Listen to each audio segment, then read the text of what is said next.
What is going on? So today I'm going to show you how I like to upholster parts to my car. So this right here is a perfect piece to kind of demonstrate because this is very, very complex. There's a lot of little curves and stuff in here, a lot of different bends, and a lot of these are very, very tight cornered bends.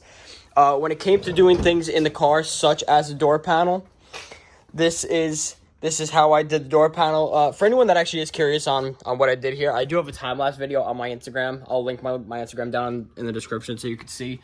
But it's not going to be an in-depth kind of how-to. What I'm going to do with this is make it sort of a how-to so you can see how, like, doing bends like this work, parts like this come off, so you do take off parts and you take everything down just to their bare pieces, just so that you can make it nice and easy for yourself.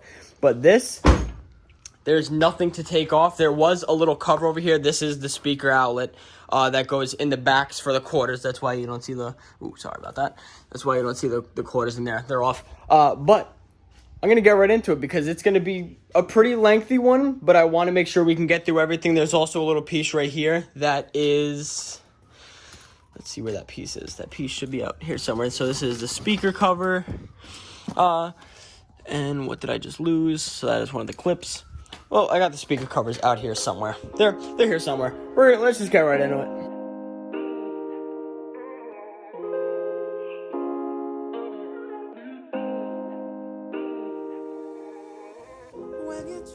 Step aside. All right. So what we're gonna do is I'm gonna start from the bottom. Hold on. This sits like this on the left side. Okay, so I'm gonna start from the bottom. This is what's going into the floorboards. And then this is what's going to lead into the B pillar up top. So what I'm going to do is I'm going to start from this bottom edge.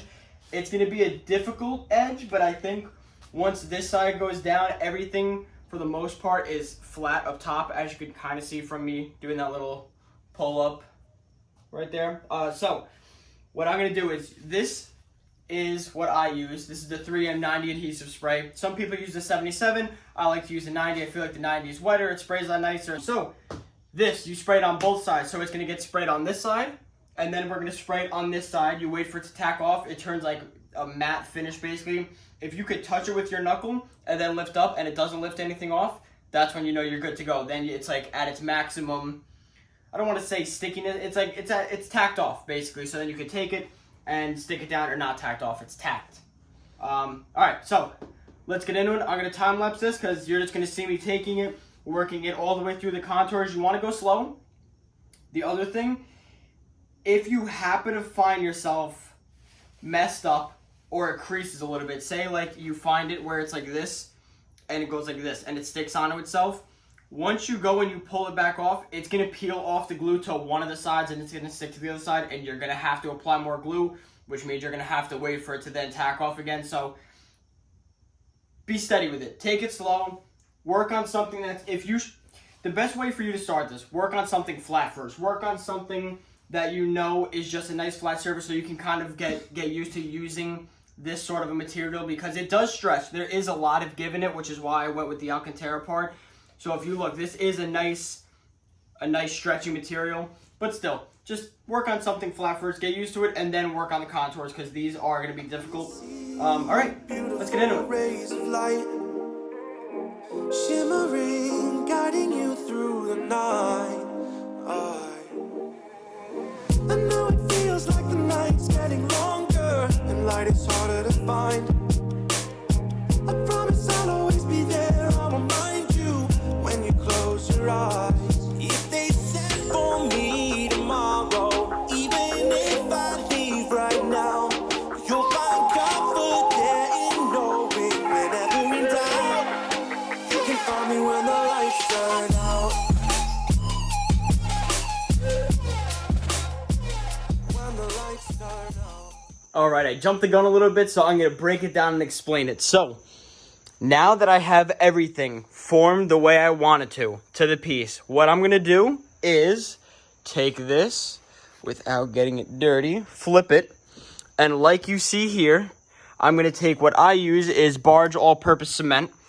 I'm going to take it, put a little bit in here, a little bit on the material that I am using, and then we just take it and just really just turn it right in, and we get a nice seam. So what you see now from this side is just a nice flush seam that, when we put back, looks nice and pretty in there. All right, so now you're gonna see me take the barge cement and just do the rest of it, and I'll see you back when I'm done.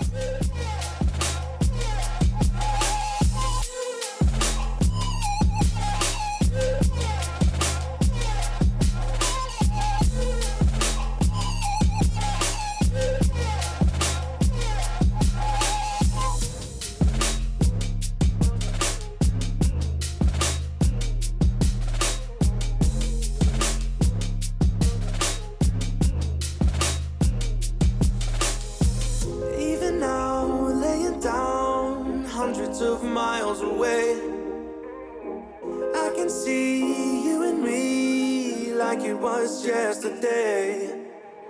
I know it's not the same, but I'm still behind you every step of the way. Look in yourself and I'll be there, I can guide you. All the love is the same.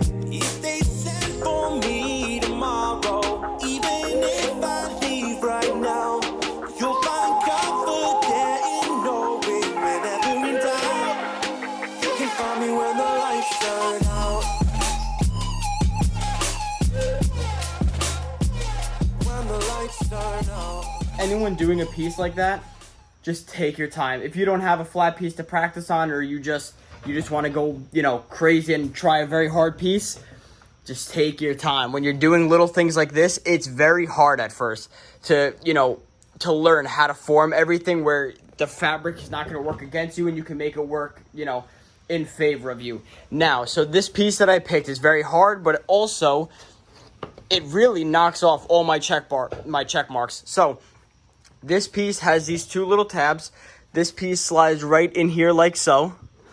I really need two hands to do it, but you're going to get the point on that. So this, you know what, let me do it real quick for you. So this piece slides in here like so, just like that. Now on this side in here, there's two little button tabs in here. You can kind of see them right there, and over there. And they slide right into this. I don't want to fully put it in yet because I'm not done with it. But what I was going with that is this is going to show you how I like to do a piece where you especially have a joining part. So when you're doing upholstery like this, you want to make sure that all the tabs that are on the pieces that you're going to be joining, they can fit properly. So especially when you're using a thick suede like this, it's thick. So when you have something that's a joining piece, it's going to be very, very tight. Me personally, I like it when it's tight like that just because you don't hear any rattling. Everything, it's almost like a sound deadening in a way of saying for the inside of the car. But this is going to show you how you can join two separate pieces together like this. Yeah, that's pretty much it. All right, let's get into it. You can find me when the lights turn out. When the lights turn out. You can find me when the lights turn out.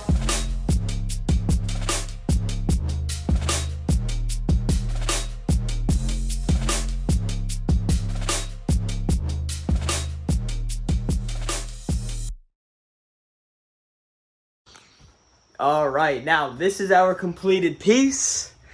Now, let me say this because I forgot to mention this before. This is probably one of the most important things, especially when you're doing a lot of upholstery. When you are doing panels that butt up into each other, you need to make sure that if you're doing something like this, like a suede, that when you go one way and you go the other way, you get two very different effects.